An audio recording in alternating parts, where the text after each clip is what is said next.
꽃 누가 꽂았어요? 저 법당에? 어제 안심 목사.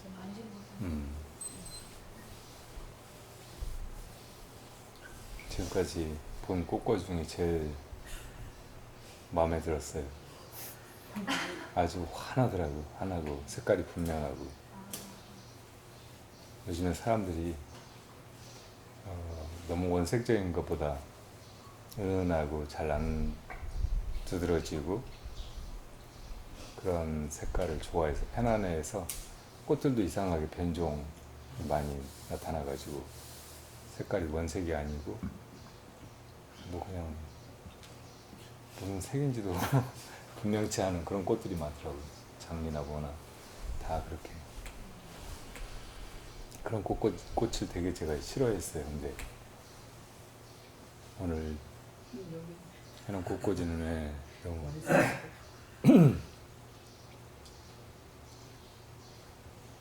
여름이라 그 바다 분위기가 나게 그 사무 색깔도 나고 소라 색깔도 있고 밑에 하단은 그렇게 하고 위에는 화려하게 그렇게.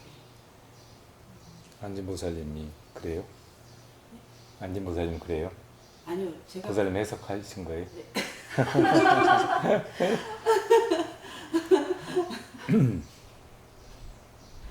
이게 정말 화려해지려면 여기서 무슨 색깔이 들어가야 좋을까요? 지금 이 꽃병에서 흰색. 맞아, 흰색이 들어가야 돼. 흰색이 너무 많이 들어가면은 안 되지만 흰색이 조금 들어가면은 훨씬 다른 빛깔들이 산다고.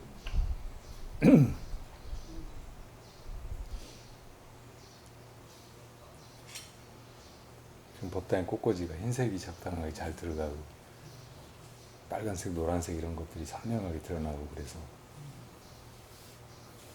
보면 되게 환해진다고. 와.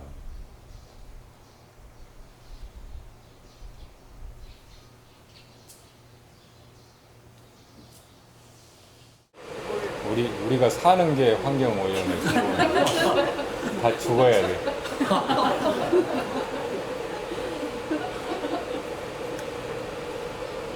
인간이 제일 문제라고 하잖아요. 다른 동물들도 다 그냥 저 살기 바쁘고 다른 거 잡아먹기도 하고 주변은 그냥 아랑곳하지 않고 멋대로 살고 하거든요. 사람도 그냥 그런 동물적인 인생을 살아간다면 별 문제 없어요. 그냥 시비할 것도 없고 그러다 마는 거죠. 인생이 뭐 있겠어요. 근데 사람은 생각할 줄 알고 과거와 미래를 기억하고 설계하고 그렇게 주체적으로 이 땅 위에 살아간다고. 그러니까 그냥 제멋대로 살아서는 안 돼요. 주변도 생각하고 환경도 생각하고 미래도 생각하고 그렇게 살아가야 한다고. 사람 한 사람이 그런 정신으로 살아가는 거, 이게 환경을 위해 제일 중요한 일이에요. 그런 마음으로 살다 보면 뭐 쓰레기라도 함부로 안 버리게 되고 그리고 주변을 생명을 존중하면서 그렇게 살아가게 되고 그런 게 제일 중요한 이 환경 지킴의 역할을 하는 거지. 국가 정책이라든지 혹은 이 문명의 그 방향 막 이런 거는 되게 어떻게 통제하기가 힘들어요. 한번 이렇게 설정이 돼버리면 지금 같은 이 자본주의의 팽창주의, 성장 일변도의 그런 흐름 막 이런 거는 멈춰지지가 않는다고. 그냥 갈 때까지 가는 거예요. 국가에서 이제 환경 정책을 수립하고 그런 걸 뭐 이래저래 해보려고 해도 이제 다른 측면의 어떤 가치, 성장이라든지 복지라든지 뭐 이런 걸 생각하면은 그걸만 또 그 제일 중요한 것으로 해서 밀고 갈 수 없거든요. 그러니까 지금 한국도 막 엄청나게 성장하고 있긴 한데 환경 측면에서는 굉장히 그 야만적인 국가라고 하더라고. 환경 파괴를 굉장히 심각하게 많이 하고 있고 지금 많이 문제되는 게 중국이잖아요. 중국이 엄청나게 성장하면서 그 많은 인구가 다 그 서구 선진화된 나라들처럼 그렇게 살아보려고 하니까 뭐 이렇게 많은 환경 문제가 생겨나고 황사가 막 벌어지고 전 지구적으로 막 이래저래 심각하게 성장 일변도의 정책이 추진되고 경쟁적으로 막 그렇게 자연을 약탈해서 탄소를 소비하는 그런 경제 시스템으로 막 시달리고 있으니까 엄청나게 환경이 파괴돼서 지금은 이제 기후가 예측 불가능하게 예전에 여름은 이랬는데 올해 여름 어떨지 전혀 판단할 수가 없게 그렇게 돼버리고 있는 거예요. 지금 캐나다에서 온도가 59도까지 막 올라가 버리잖아요. 예전에는 49도. 예전에는 한 20도 정도 됐대요. 여름 날씨가 밴쿠버 같은데. 근데 지금 그렇게 올라가서 막 죽는 사람들이 500명, 수백 명이에요. 그냥 더워서 죽는 사람. 그게 이제 너무 지금 온난화가 심해져 가지고 북극에서 이제 제일 찬 공기가 모여 있고 그 공기가 이 아래쪽에서 올라오는 뜨거운 공기하고 이렇게 적당하게 순환이 되고 기류가 형성이 돼야 되는데 그런 기류를 제트 기류라고 한다고 하더라고요. 근데 그 제트 기류가 활동을 못 하는 거예요. 그러니까 더위가 막 그냥 밀고 올라가 가지고 캐나다 같이 그렇게 서늘한 지방에서 이렇게 엄청난 그런 재앙을 일으키고 있는 거예요. 그게 어떤 지역에 나타날지 알 수가 없는 거예요. 이 지구가 이제 하나고 지구의 이 대기는 사실은 굉장히 얇거든요. 지구를 공이라고 하면 이 공기가 있는 층, 그래서 사람이 숨쉬고 살 수 있는 이 층이 거기다 니스 한번 칠해놓은 것처럼 그렇게 얇대요. 우린 공기가 저 위로도 엄청나게 많이 있을 것 같은데 히말라야만 가도 막 숨 못 쉴 정도로 산소가 희박하잖아요. 그러니까 공기가 이 아주 낮은 층에 이렇게 밑에 바닥에 그냥 조금 지구를 싸고 있는 거예요. 막처럼. 그런 속에서 우리가 살고 있다고. 그리고 그 속에 이제 계속 이렇게 순환이 일어나고 있잖아요. 대류가 그냥 이 한 곳에 어떤 온도라든지 그 습도 이런 게 그대로 있지 않고 주위에 이렇게 퍼져서 이렇게 골라지게 그렇게 계속 움직이고 있는데 그래서 이제 한쪽이 어떤 문제, 환경이라든지 기후를 변화시키고 파괴하는 그런 문제가 생기면 즉각적으로 다른 데까지 다 영향을 미치는 거예요. 이건 이제 전 세계적으로 기후 협약이라든지 환경 보존 기구를 통해 가지고 뭐가 돼야 되는데 그런 게 잘 안 돼요. 미국이라든지 중국 같은 데 이런 데서는 그냥 자기들 뭐 국력만 믿고 그런 규약 있어도 막 무시해버리잖아요. 탈퇴해버리고. 이런 게 이제 사람들이 조금 더 이제 착해지고 그래서 선이라든지 모두를 위하는 그런 큰 마음 이런 것이 생겨가지고 그렇게 살아가기 시작할 때 그런 게 이제 국가도 감시하고 세계 기구 막 이런 데도 목소리를 내고 해가지고 이게 달라지지 그냥 뭐 그런 세계 기구에서 혹은 그런 경제 대국에서 뭐 어떻게 알아서 해주기를 기대하고 있으면 이게 될 수가 없는 문제인 거예요. 그러니까 우리가 우리 주변에서 살아갈 때 약간 언제나 그런 인식을 가지고 그런 마음으로 살아가는 것이 중요하다고. 저런 이제 식상 같은 거, 밥상 같은 거 이런 거 하는 것도 저거 바꾸려고 하면 막 나무도 베야 되고 그런 나무 막 베다 보면 아마존이나 막 어디나 다 정글이 파괴되잖아요. 지금 우리나라 이렇게 산천 초목이 다 푸르고 이렇게 좋은 강산으로 보이는 이유도 산림 녹화 때문이라고. 우리나라 산에 나무를 함부로 막 다 남벌하지 않고 그 석유 때문이에요. 석유를 중동에서 사다가 쓰면서 산에서 뗄감 안 해서 써도 되게 되면서 이게 가능해진 일이라고. 옛날에 우리 일제 때 나온 김동인인가 하는 소설가의 그 붉은 산이라는 글이 있었거든요. 그러니까 우리 조국 산천을 헐벗은 붉은 산으로 그렇게 묘사하고 있는 거예요. 지금 어디 몽골이나 이런 데 가면 사막화돼 가지고 막 뻘겋잖아요, 다. 원래는 우리 산도 막 그냥 그렇게 나무 다 베서 쓰고 그랬을 때는 그랬던 거예요. 근데 지금 이렇게 이제 푸르게 변한 것이 그래도 우리 나무를 우리가 베서 쓰지 않고 외국에서 수입해서 쓰고 또 석유 쓰고 옛날에 막 수백만 년 전에 그때 막 울창했을 때 그것들이 이제 다 무슨 큰 그 기후변화 혹은 외계에서 날아온 무슨 행성이라든지 다른 유성하고 충돌해 가지고 그때 이제 일어난 변화 때문에 식물이 되고 뭐고 다 이제 그냥 죽어가지고 땅속으로 묻힌 거예요. 그러니까 거기서 나오는 기름이 석유라고. 그러니까 이 석유 떼면서 이제 그나마 이렇게 보존이 된 거란 말이에요. 그러니까 어서 오세요.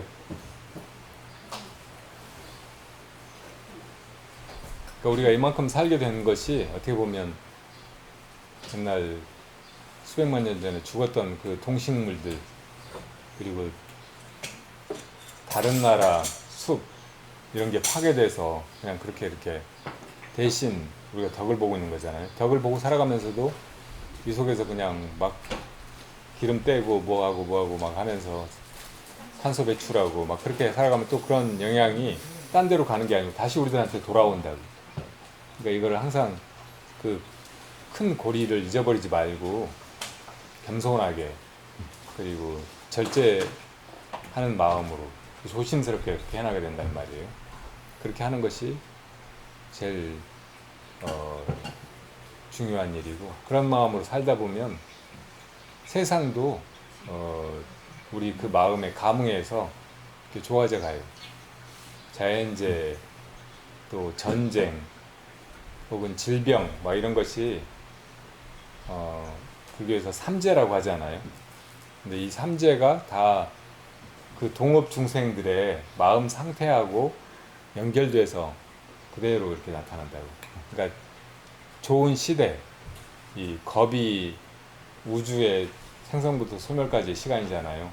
그 시간 동안에 수없이 많이 변화하는데 그 변화가 그때 사람들의 심성이 어떤가에 따라서 똑같이 그렇게 감응해가지고 나타나는 거예요. 오탁악세라고 하잖아요. 지금이 약한 세상인 것이 먼저 중생이 탁하니까 그래요. 중생이 탁하니까 업도 탁하고 업도 탁하니까 보는 것도 보는 세상도 탁하고 그 이 법계가 탁한 거예요.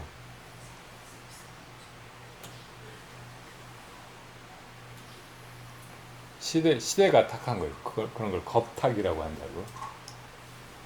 그러니까 이거를 우리와 별개의 문제, 주변의 문제로 생각하지 말고 내 문제, 내 마음의 문제로 여기는 것이 좋아요. 일심법계라고 하잖아요. 내 마음이 어떤가에 따라서 내 마음이 순수하고 또 이기적이기만 한 게 아니고 자리이타적이고 막 그럴 때 비로소 이 세계도 살만하게 우리가 행복하게 살 수 있게 그렇게 이제 펼쳐지고 이 속에서 내 마음이 편안하다고. 막 약탈적이고 이기적이고 탐욕적이고 막 그런 마음으로 살아가다 보면 주변이 항상 불안해요. 나를 위협하고 내 마음이 편치가 않아요.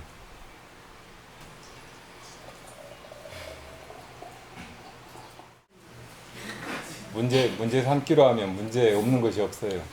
의식주가 다 문제죠. 의식주가 우리 삶을 지탱하고 있는데 의식주 하나하나가 그거 없으면은 삶이 황폐해지고 불가능하고 그런 거니까 거기 매달리게 되고 그게 또 끝이 없어요. 계속 그걸 이렇게 더 좋게 막 하면서 욕심을 부리기로 하면 그러니까 그것도 조금 이렇게 초연한 마음으로 자연스럽게 그렇게 해나갈 필요가 있어요. 디자인도 막 그 희한한 옷들 디자인해가지고 패션쇼 같은 거 하는 거 보면 저런 거 어떻게 사람이 입고 다니지? 그런 게 너무 많잖아요. 그러니까 그렇게 억지스럽게 막 하기보다는 좋은 정신으로 사람이 더 편리하게 더 격조 있게 그렇게 입을 수 있는 옷을 좋은 마음으로 만들어 본다 이렇게 생각하고 해나가면 그렇게 이상한 옷 만들지 않아도 사람들한테 공감을 받을 수 있고 또 좋은 옷을 만들어서 사람들이 그거 입고 훨씬 편안하고 행복해질 수 있고 보람이 있으실 것 같아요. 지금 여기 앞에 그 계신 거사님이 이 보살님이랑 두 분 같이 오래된 불자로 굉장히 열심히 살아오셨거든요. 그리고 절에 와서 일도 되게 많이 하세요. 그러니까 그냥 말로 생각으로 막 그렇게 살아오신 분들이 아니고 몸으로 일로 그렇게 이제 하루하루를 순간순간을 메우면서 그렇게 성실하게 살아오신 분들인데 최근에 새벽같이 와서 당신 이제 하시는 일도 있고 한데 도량에 막 풀을 여기저기 대고 막 그렇게 해가시니까 지향보살님이 여기 계시는 분이에요. 지향보살님이 고사님 어떻게 그렇게 힘들지도 않으시냐고 매일같이 와서 막 일을 그렇게 하시고 그러냐고 하니까 내가 하는 게 아니에요.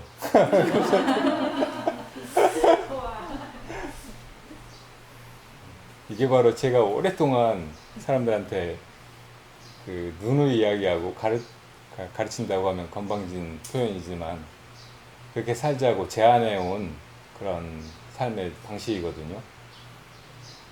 다 사람들이 다 내가 있어가지고 내가 뭘 하고 산다고 생각하고 내가 더 잘 돼야 되고 내가 더 많은 걸 얻어야 되고 내가 더 좋아져야 되고 내가 뭐가 돼야 되고 이런 생각으로 살잖아요.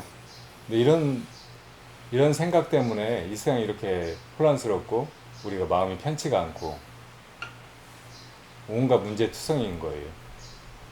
의식주도 이런 식으로 해가면 안 돼요. 자연스럽게 하는 바 없이 누가 하는 줄 모르게 이렇게 해가야 된다고. 근데 가만 보면은 꼭 이걸 내가 한다고 할 수가 없는 것들이 많아요. 밥을 먹을 때도 난 딴 생각하고 있는데 지가 밥을 먹고 있잖아요. 와 이것저것 먹고 저 좋은 거 막 마음대로 갖다가 먹고 그리고 그렇게 먹은 밥을 소화시키고 다 소화시켜서 이제 그런 걸 에너지로 활용하면서 일상을 살아가고 또 똥 누고 막 이렇게 하는 거 다 내가 하는 거 아니에요. 그냥 지가 되는 거지. 이게 이미 어떤 길 속에 있는 거예요. 도 속에 있단 말이에요. 이게 그냥 그렇게 가고 있는 거예요. 근데 내가 괜히 거기 나서가지고 이걸 이렇게 할까 저렇게 할까 이게 좋을까 저게 좋을까 이게 나한테 이익일까 손해일까 이렇게 따지고 있는 거예요. 이게 쓸데없는 번뇌라고. 그러니까 그걸 벗어나는 거. 이것이 도와 하나가 되어서 정말 자연스럽게 그러면서도 편안하고 모두에게 도움이 되고 아주 바르고 행복한 그런 삶이 되게 하는 거예요. 그러니까 이게 잘 안 되면 가끔 멈춰서서 이걸 뭐가 하고 있지? 이렇게 물어보면 돼요. 이게 이목고 화두라고 하는 것이 이것이 무엇인가? 뭐가 이렇게 하고 있는가? 내가 하고 있는 것도 아닌데 엄밀히 자문해 보면 이거 꼭 내가 하고 있는 게 아닌데 다른 무엇이 막 하고 있단 말이에요. 이것을 찾는 거, 이것이 최고의 배움이에요. 최고의 학문이고 최고의 종교라고. 이 세상에서 우리가 배워야 될 것이 많잖아요. 살아서 태어나서부터 죽을 때까지 내 하는 일이 배우는 일이라고 어떻게 보면 이게 배우는 목적은 이렇게 배워서 이제 그런 걸 더 잘 쓰고 더 잘 살아보려고 하는 거잖아요. 못 배우면은 그냥 되는 대로 하게 되고 모른 채로 하게 되고 잘못하게 되고 하니까. 그러니까 종교라고 하는 것을 이 배우는 자의 입장에서 이야기하자면 종학이에요. 종교는 가르치는 자의 입장에서 말하는 거잖아요. 근데 우리가 배우면서 살아가는 그런 존재라고 한다면 이 세상에서 제일 중요한 걸 배우는 것은 종교가 아니고 종학이라는 말이에요. 이 종학의 가장 근본이 뭐냐면 뭐가 이렇게 하고 있느냐는 걸 묻는 것이라고. 이건 무슨 신을 발견하거나 혹은 내가 부처가 되거나 막 그러려고 하는 일이라기보다는 정말 내가 누구인지를 알려고 하는 일이에요. 정말 자기가 되려고 하는 일이라고. 그러니까 정말 중요한 일인 거예요. 이 세상에 제일 중요한 일인 거라고. 그러니까 내가 디자인을 하고 살든 바느질을 하고 살든 농사를 짓고 살든 혹은 뭐 언론 일을 하고 살든 검사 일을 하고 살든 대통령을 하고 살든 내가 한다 생각하지 말고 정말 이걸 무엇이 하고 있는가 이렇게 물을 수 있으면 그 사람 인생은 결코 헛되지가 않고 그 순간순간이 다 진리에 맞는 도의 삶이 되는 거예요.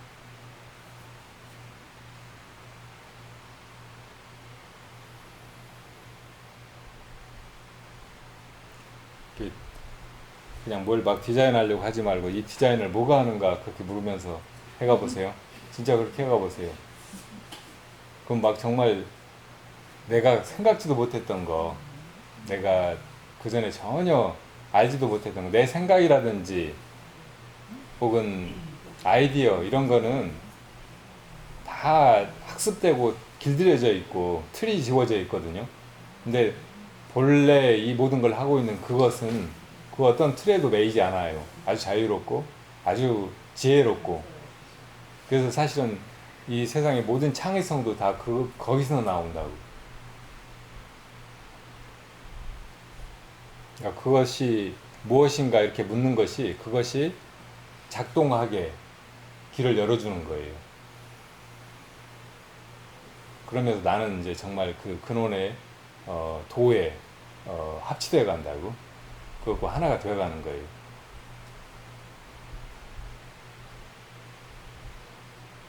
그렇게 해서 좋은 디자이너가 되어보세요.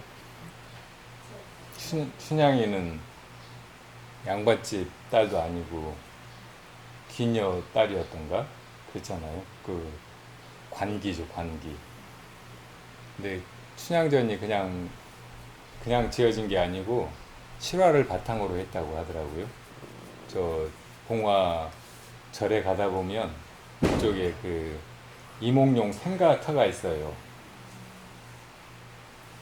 근데 그 집에 족보에 보면 이몽룡 그 춘향전에 나오는 그 이야기하고 굉장히 유사한 그런 조상이 있어요. 그 사람이 전주에 가서 사도를 한 적도 있고, 전주가 아니고 남원에 가서. 그리고 이제 구체적으로 그런 얘기를 적어놓지는 않았는데 노년에 다시 그 남원에 가서 몇십 년 전에 철없던 시절인가 뭐 젊은 날에 그런 일을 회상한다고 그런 이야기 언급만 있어요. 그러니까 그런 일이 비슷한 일이 있었던 것 같다고 역사학자들이 이야기하더라고요. 이제 춘향이 자기 신분이라든지 처지를 생각하면 이몽룡 같은 사람 하고 막 그렇게 저렇게 할 일이 없잖아요. 그렇게 할 염두도 못 냈을 테고. 근데 그 마음이 순수하고 그 마음 자체가 어디에도 매여 있지 않으니까 그냥 일이 그렇게 벌어진 거예요. 그런 게 이제 춘향전 그 스토리 같은 극적인 인생을 만들어낸 거고, 그러니까 우리 인생도 그렇게 사라지는 거예요. 이제 처지라든지 역량이라든지 그런 게 다 자기가 그냥 그렇게 생각하고 있는 자기 규정, 자기를 그냥 어떤 틀 안에다 딱 집어넣어서 그렇게 볼품없고 딱 정해진 그런 존재라고 자기 스스로 생각하고 있는 것에 불과하거든요. 그런 걸 넘어서 내 안에서 정말 무엇이 이렇게 하고 있는가, 그걸 항상 그리워하고 내 인생의 어떤 도달점으로 생각하고 그렇게 살다 보면 그게 무엇인가 하고 묻다 보면 옥중에서 님 그리는 추장이 같이 계속 그걸 자나깨나 잊지 못하고 그렇게 살다 보면 그 인생이 아주 아름답고 그리고 순간순간 의미 있고 모든 시련이라든지 고생을 다 넘어설 수 있게 그렇게 해준다고요. 네. 수행의 핵심은 몰입과 깨어있음이에요. 그걸 전문적인 말로는 사마타와 위파사나라고 해요. 지와 관, 정과 해. 이것이 바로 부처님이 정각을 성취하신 길이었고 그리고 제자들에게도 가르쳐 보이시는 거예요. 부처님이 가르쳐 보이신 것이 근원의 우리 자신이고 원래 존재하는 진리고 근데 거기로 나아가는 길이 뭘 알아가는 것이나 혹은 그냥 마음을 멈춰서 아무 번뇌도 없는 그런 상태로 가는 것이 아니고 마음을 멈추되 깨어있는 혹은 언제든지 모든 걸 다 있는 그대로 비추는 마음을 유지하되 마음이 그대로 고요해지는 그런 길이고 이것을 이제 나눠서 설명하신 것이 지관, 사마타 위파사나 혹은 아까 제가 말씀드린 대로 몰입과 깨어있음이라는 말씀이에요. 그러니까 이 두 가지가 항상 이렇게 잘 서로 보완하면서 함께 나가도록 이렇게 해나가는 것이 바른 수행이에요. 꼭 이렇게 이제 수행하다 보면은 자칫하면 한쪽으로 치우치거든요. 우리는 계속 그렇게 치우친 마음씀으로 살아온 거예요. 깨어 있을 때는 온갖 산란한 주변의 경계 혹은 자기 안에 업의 진동 이런 데 계속 놀아나고 또 이제 그 방황이라든지 떠도는 것이 멈추면은 즉시 그냥 깜깜하게 잠들어 버리고 하는 이 양쪽 사이에서만 계속 왔다 갔다 하면서 살아온 것이라고. 하루하루가 깨어 있을 때는 망상 떨고 잠들면 깜깜하고 계속 그런 식으로만 흘러왔단 말이에요. 근데 여기서 이제 다른 길로 부처님이 깨달으신 그 마음자리에 들어가기 위해서 나아가자면 이렇게 양쪽으로 왔다 갔다 해서는 안 되고 그 중간으로 바르게 두 가지를 다 잃어버리지 않고 나아가야 된단 말이에요. 그래서 처음에 말씀하신 대로 이렇게 수행하다 보면 약간 멍해지는 것 같고 깜깜해지는 것 같고 그럴 때는 지금 번뇌는 쉬었는데 반대쪽에 그 무기 이것이 드러나고 있구나, 내가 이쪽 극단으로 치우치고 있구나 하고 얼른 알아차리고 거기서 벗어나야 돼요. 가운데로 와야 된다는 말이에요. 그리고 반대로 이제 주변의 것들이 이렇게 팔려 있을 때는 마음이 어지럽게 동요하지 않게 그대로를 잘 지켜보고 거기서 몰입하고 이렇게 해서 마음이 또 이제 산란함 쪽으로 빠지지 않도록 가운데로 바르게 지켜서 이게 고요함이 동시에 같이 나가도록 그렇게 챙겨가야 된다는 말이에요. 이 마음은 본래 행복한 것이고 본래 자유로운 것이고 완전 무결한 것이기 때문에 쓸데없는 것에 막 팔리고 떠돌고 그러지만 않으면 제자리에 그냥 있으면은 그대로 행복해지는 거거든요. 그대로 편안해지고 그래서 우선 이제 그걸 빨리 체험해 볼 수 있는 길은 멈추는 거예요. 막 이래저래 방황하는 것을 쉬고 그치고 그리고 이제 한 가지에 몰입하는 거. 궁극적으로는 제 자신, 마음 그 자체에 일치가 돼야 되겠지만 그 전에는 이제 대상을 향하던 마음이 있으니까 어떤 대상 하나에 이렇게 고정되도록 하는 거, 이것이 이제 좋은 그 과정이에요. 그래서 어떤 걸 볼 때는 보는 그 자체에 이렇게 몰입하는 거, 뭘 들을 때는 듣는 그 자체에 몰입하는 거, 심지어는 생각할 때는 생각하는 그 자체에 몰입하는 거, 이것이 고요해지는 그 길이란 말이에요. 그러니까 뭘 보고 듣고 막 이런 걸 다 끊어버리려고 하면은 안 돼요. 그러다 보면 자칫하면 이제 무기에 떨어져 버린다고. 그러니까 보고 듣고 하는 그 속에서 거기 그 자체에 몰입하려고 하는 거, 이것이 이제 좋은 방법이고, 그렇게 해갈 때 금방 우리가 거기서 편안함이나 기쁨 이런 걸 느낄 수가 있어요. 대부분 사람들이 행복을 막연히 이제 어떤 조건이 이루어지면 내가 행복할 것이다 생각하면서 그걸 막 추구하잖아요. 그렇게 내달려서 뭔가를 얻어가지고 행복해지려고 하는데 그런 노력은 전혀 성공할 수가 없어요. 계속 그런 꿈으로만 이상으로만 남는다고. 근데 실제로 느끼는 행복은 어떤 거냐면 어딘가에 몰입했을 때거든요. 딱 어쩌다 보니까 확 거기에 꽂혀가지고 그것과 하나가 돼버릴 때, 그 순간. 예전에도 여러 번 인용했는데 미국 어떤 대학교에서 사람이 실제로 어떤 때 행복한가 이걸 조사하려고 집단을 정해가지고 그 집단 사람들한테 불시에 전화를 하는 거예요. 그래서 당신 지금 행복하냐고. 그러면 이제 행복하다, 불행하다, 혹은 뭐 이것도 저것도 아니다. 그게 대답을 할 거 아니에요. 그리고 지금 뭐 하고 있었던 거냐, 뭐 하고 있다가 그런 행복감이나 불행감을 느꼈느냐 이렇게 물어보는 거예요.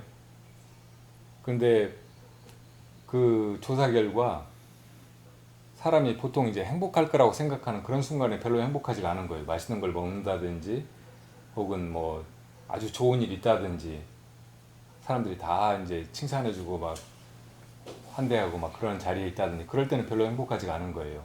근데 어떤 때 정말 나는 지금 좋다, 만족스럽다 이렇게 대답을 하느냐면 무슨 일인가를 하고 있는데 딴 생각이 없을 때, 완전히 거기 몰입돼 있을 때, 그때 행복하다는 거예요. 이게 현실적으로 진짜로 우리가 잡아서 누릴 수 있는 그런 행복이라고. 근데 이것이 바로 이제 사실은 선정의 기쁨이거든요. 어딘가에 몰입하고 있을 때, 혹은 내 마음이 방황을 그치고 딱 그 마음 자체로 그것만 하고 있을 때 느끼는 기쁨이란 말이에요. 그래서 선정이 내 마음을 내가 방황하지 않도록 잘 챙겨가지고 그 마음 챙김이 분명해져서 이제 더 이상 그거를 노력하지 않아도 그냥 되어가는 상태, 여기에 이르렀을 때 초선이라고 하잖아요. 그 초선이 이제 거기에 집착하는 마음이 떨어져 버리면 그 다음에 비로소 환희심이 일어나는 거라고. 근데 이 환희심이 사실은 우리가 구하고 있는 행복감이에요. 그런데 그 환희심도 감정적인 어떤 기복이 있는 것이고 기멸이 있는 것이거든요. 때가 되면 지나가 버리는 거, 인연이 닿으면은 없어져 버리는 것이라고. 그래서 거기에도 집착하지 말아야 돼. 거기에 집착하지 않을 때 이제 세 번째 선정에 들어가게 되는데, 그때 느껴지는 것이 사실은 우리가 알지 못하고 있지만 정말 속으로 바라고 있는 행복감이에요. 아, 정말 좋다. 더할 나위 없이 좋다. 이제 아무것도 필요 없다. 그렇게 느끼는 행복감이란 말이에요. 그냥 자기 마음이 자기 마음으로만 있는 상태예요. 아무것도 밖에 무엇인가를 필요로 하거나 어떤 것이 자극이 돼가지고 안에서 느끼는 것이 아니고, 그런 자극 혹은 뭐 어떤 외부적인 조건 없이도 그냥 그 자체로 느끼는 어떤 즐거움이란 말이에요. 이제 이것도 있다 없어지는 거예요. 그래서 그것조차 없어야 마음 그 자체가 그 자체로 빛나는 상태, 네 번째 선정에 이르게 된다고. 그보다 이제 더 깊은 선정도 있지만 이제 이 색계를 초월한 무색계의 선정도 있지만, 이 모든 선정들이 즐거움을 추구하고 그걸 잡으려고 하는 마음에 의해서는 얻어지지가 않아요. 오히려 그걸 놓아버릴 때 본래 있는 즐거움이 느껴지는 거라고요. 그리고 최상의 즐거움, 열반의 낙은 아무것도 바라지 않는 상태, 무욕의 청정한 마음 그 자체라고.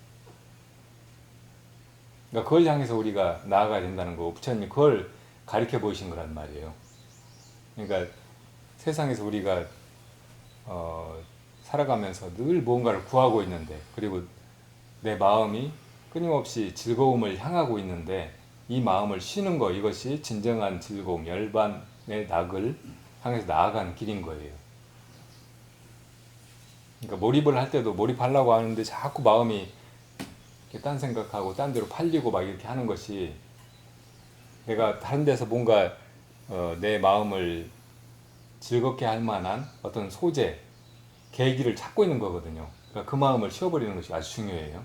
그래야 이제 완전한 몰입이 일어나고 그렇게 해서 이제 쭉 즐거움에도 집착하지 않는 것이 그 길을 가는 비결이라는 걸 잘 알고 그렇게 나아가면 점점 더 큰 즐거움으로 열반으로 나아가게 된다는 말이에요. 그러니까 그렇게 이제 갈 때 또 정말 중요한 것은 깨어있음이에요. 깨어있음이 없으면은 좋아도 좋은 줄 몰라요. 잠들어 버리면 사실은 굉장히 편안하고 마음이 완전히 쉬어서 아무 생각도 없고 아무 꿈도 없을 때 정말 좋은 상태에 있거든요.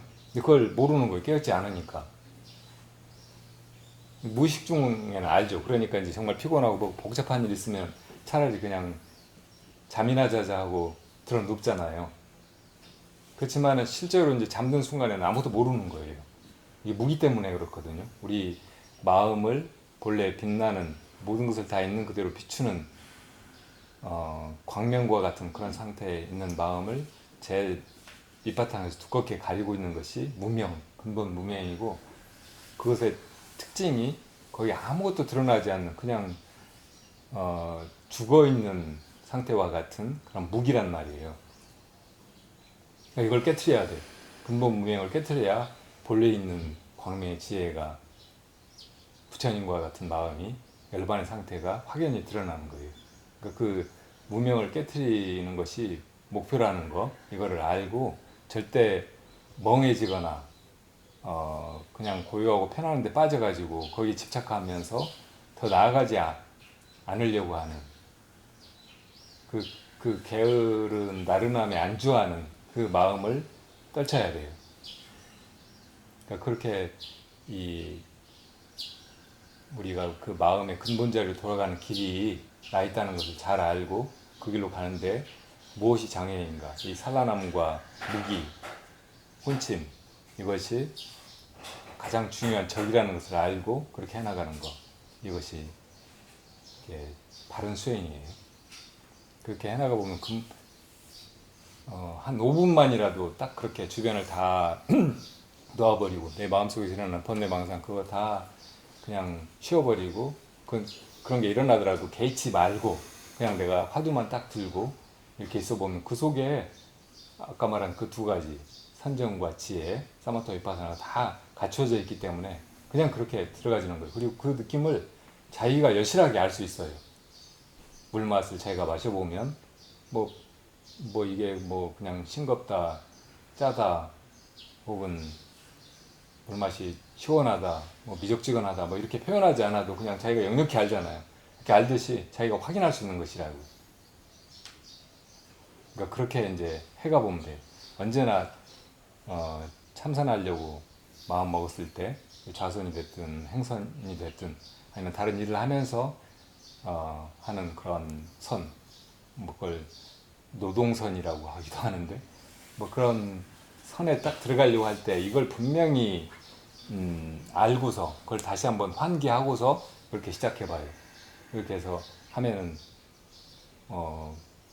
빠르면 뭐 몇 초 안에 좀 늦으면은 몇 분 안에 딱 그런 상태를 자기가 느낄 수가 있다고. 체험해 나가야 돼요. 수행을 막연하게 그냥 뭘 아는 것이라든지 혹은 그냥 한번 시도해 보는 것이라고 생각하지 말고 길을 확연하게 알고 딱 뛰어들어 제 발로 가보면서 체험을 해내야 된다고요. 그렇게 해가보세요. 잘 해나가고 계실 텐데 다시 한번 확인해 드립니다. 수식관도 어떻게 보면은 사마타라고 볼 수 있겠네요. 예, 사마타 위파사나가 같이 있는 거죠. 예. 호흡에 집중하니까 거기에서 사마타가 일어나는 거고 호흡을 지켜보잖아요. 자기가 지켜보고 거기서 깨어 있고 그렇게 하다 보니까 위파사나가 일어나는 거고. 영불 수행도 사마타라고 할 수 있나요? 그것도 사마타 위파사나가 같이 되는 거죠. 우선 연부를 계속하는 거 이게 이제 사마타를 이루어주고 그리고 마음이 자꾸 딴 데로 가려고 할 때 순간순간 다시 돌아와서 이렇게 몰입을 하잖아요. 그리고 그렇게 마음이 딴 데로 가는지 염불이 일심으로 되고 있는지 이걸 자기 스스로 지켜보다 보면 그것이 위파사나가 되는 거고. 그러니까 절수행도 마찬가지죠. 네, 절수행도 똑같이 자기가 지금 하고 있는 그 동작에 몰입해가면서 사마타가 이루어지고 또 그 마음, 절하는 마음, 자기를 비워서 이렇게 본연의 자기 마음 혹은 불성 이것에 귀의하려고 하는 그 마음 이것이 밝은 환희심에 찬 그런 마음이기 때문에 그것이 위파사나를 이루어주는 거고. 그러니까 모든 불교 수행은 사마타 위파사나가 이게 핵심의 축이에요. 그게 어떤 거 하나라도 빠졌으면 이건 불교 수행이 아니고 바른 수행이 아니라고. 절대 열반에 이를 수가 없어요.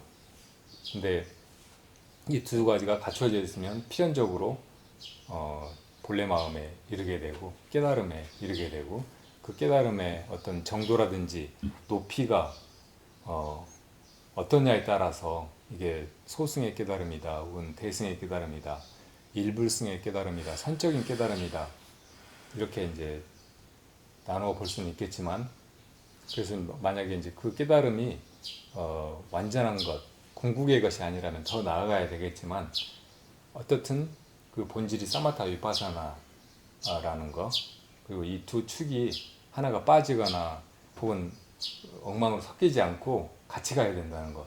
이 점은 다 공통된 것이라고. 그러면 어떤 수행이든 사마타 비파사나가 내재되어 있다고 볼 수도 있겠네요. 예, 맞습니다. 그런 걸 이제 차근차근 이론적으로 풀어서 그 원리를 설명해 주신 것이 소승의 가르침이고 대승의 가르침은 삶 속에서 융합해서 구분 없이 그렇게 해나가도록 말씀하신 거고 그리고 이제 선 같은 최상승에서는 그런 것조차 다 끊어버리고 아무런 뭐 이름이라든지 형식이라든지 틀 뭐 이런 거 없이 그냥 그저 딱 화두 드는 순간 그냥 그 마음이 돼버리게 하신 거예요.